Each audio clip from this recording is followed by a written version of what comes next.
right. Hello. Thank you so much for joining us for our segment of Public Health is Everywhere. So, to get started, I'm Taylor, and I also have Ebony logged in as well. We're part of the health promotion team for our public health internship, Public Health for Kids. So, the whole point of our segment is to expose children to kind of gravitate them to public health and pique their interest in different areas and specialties. So, we thank you for joining us today. If you want to just tell us your name and do a little short, brief, general introduction, that would be great. All right, my name is Dr. James Thomas. I am a professor at the Jing-Ping Su College of Public Health at Georgia Southern University. I've been teaching for about the last 5 years. I like to do research as well. My research areas of interest is minority health, particularly Black men, and also health behaviors of young adults, particularly college students. So yeah, that's a little bit about me. Well, thank you for sharing that with us. So, we want to kind of dive a little bit deeper about what it is you do as a professor. Could you Mhm. talk a little bit about some of the courses that you taught at your university? Sure. So basically, I help prepare public health professionals for the workforce and working in the field. So one of my uh, favorite classes to teach is Intro to Public Health, Intro to Public and Community Health. And basically, what that class is about is we go over a broad array of topics in public health, where we talk about maternal health, we talk about health organizations, we talk about community health, we talk about minority health, environmental health, health in the workplace, just basically to give students a broad introduction to public health so that they can go deeper into a certain area that they're interested in. Another one of my favorite classes to teach is a class called Promotional Strategies in Public Health. And one of the things I do is teach health communication.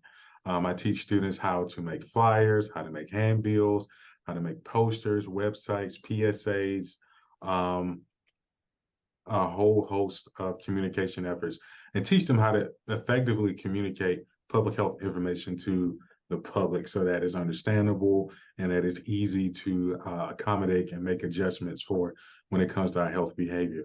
Um, Another class that I teach is at the master's level called Community Health Analysis. And basically, I teach students how to look at communities and to see the assets that they already have and things that they need to better help them as health professionals to help the communities that they're working with. So being able to look at a community and say they have this is an asset, this is something that we can use to enhance health, um, is a very, very good skill to have in the field of public health. Aside from teaching, I advise students, I help them choose career paths, help them choose what they want to go into as far as grad school and different programs. So it's kind of like just one big liaison between students and public in the field of public health. Well, great. Thank you for sharing that as well.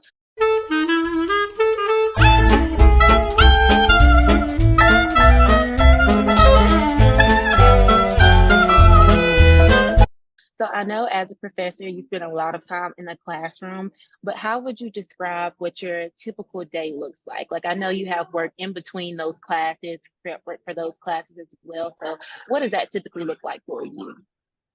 Um, Mostly a typical day for me will start out with most of my classes start at least around 9:30, 10 o'clock in the morning.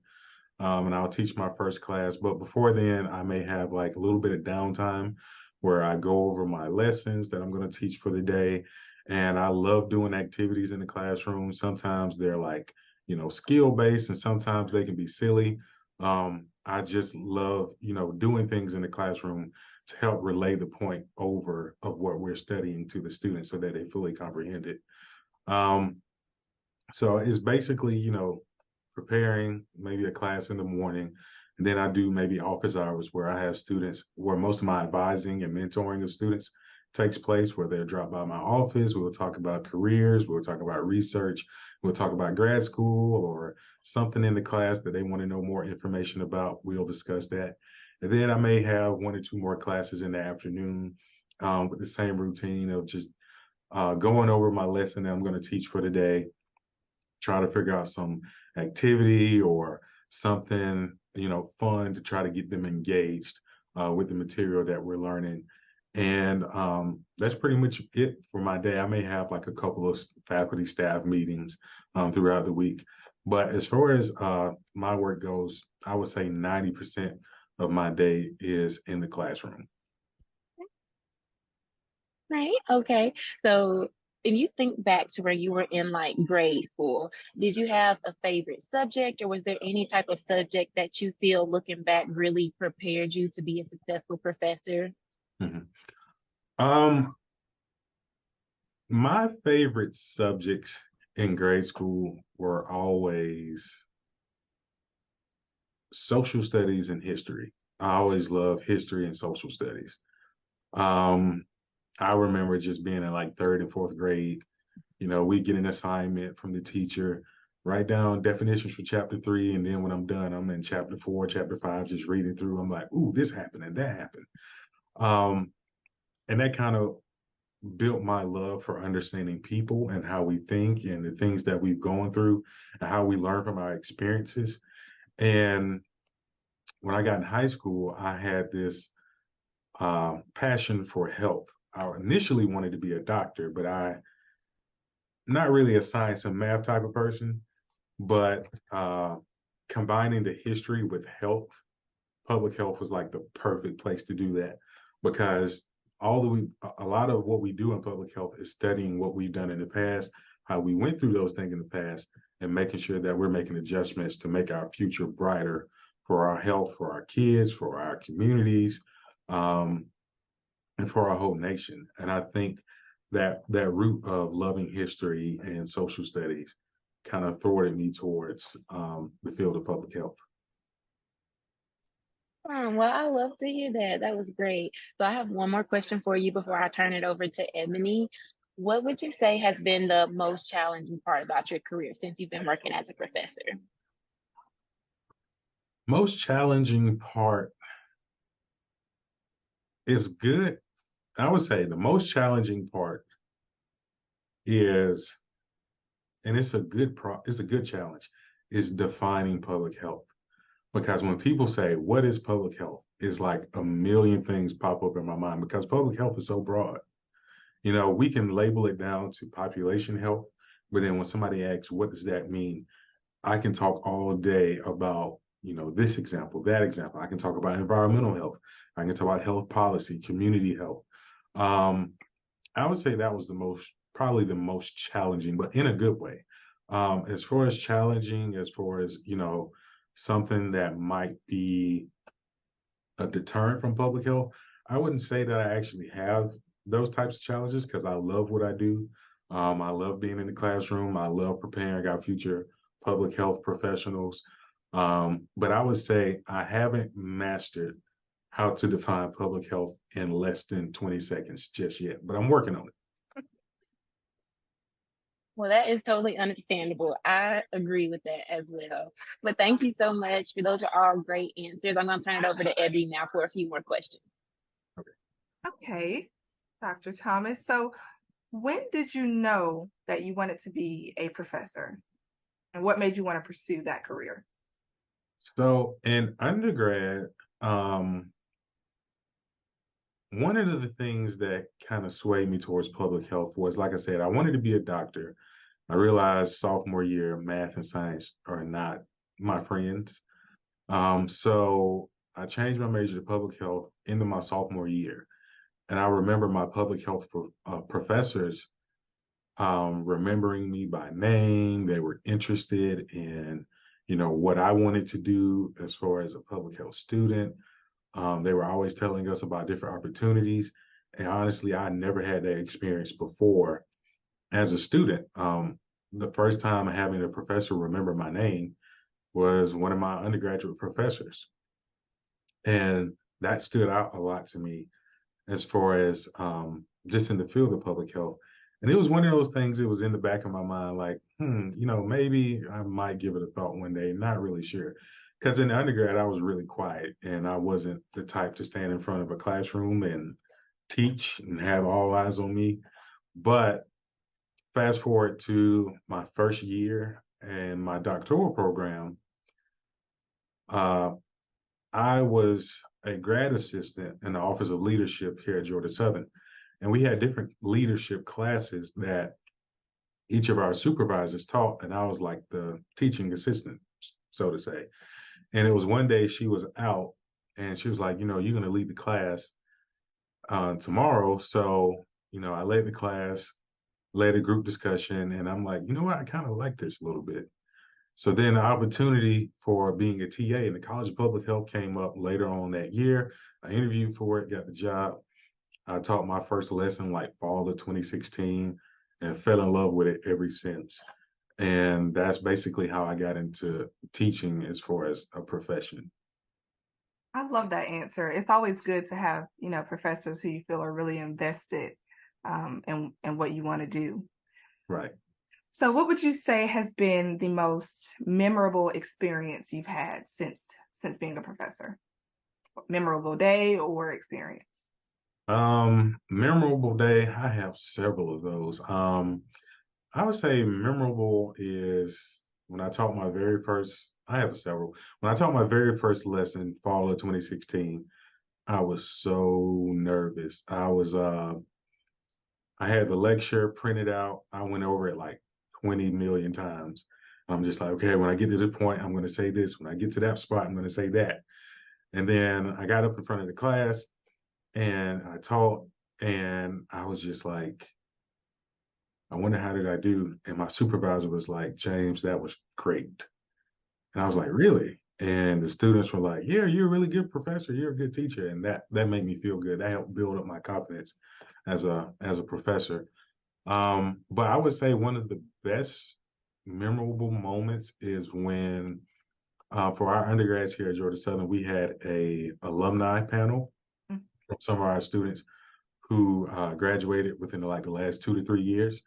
And just seeing the students that you teach thriving in their career after they graduate and knowing that, you know, all the times that you push them, that you might have caused them a little stress by saying, hey, you need to go back and correct this, or saying you need to resubmit this and redo this.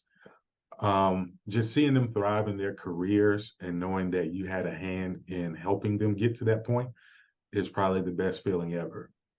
Um, I would say that's always my top moment, just to see a former student, whether I'm at a conference, whether I'm just walking around and see them working, just seeing them thriving, that's probably the best memorable moment.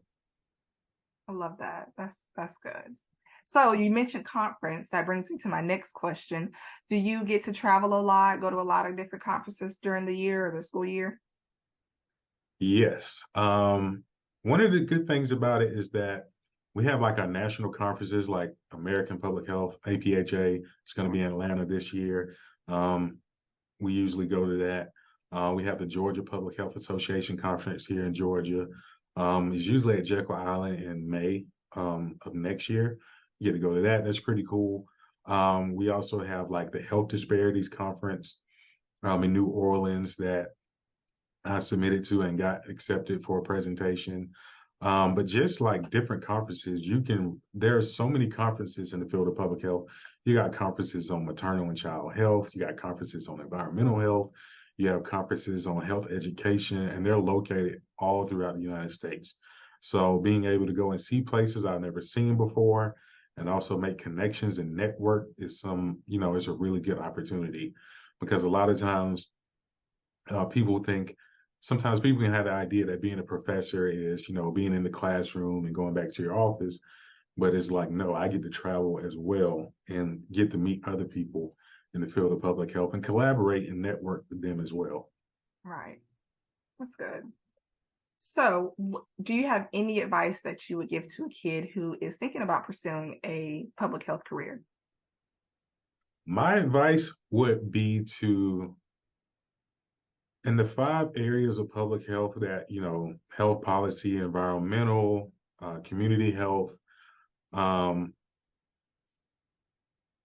being able to just kind of get a good idea of what each of those areas is about, and being able to explore those areas and never think that public health has to be this defined one way fits all type of ordeal. When it comes to public health, you're able to kind of customize it and make it your own. You can study and research the areas that you're most interested in. You can work in areas that you are passionate about. I have friends that have had family members that have cancer or had cancer, and they work and do research in that same exact field because it's something that is close to them and they're passionate about. But my biggest advice would be to always know what you want to do in public health and tailor it and make it your own. Because the good thing about it, like I said, it's a challenge to define it in less than 20 seconds.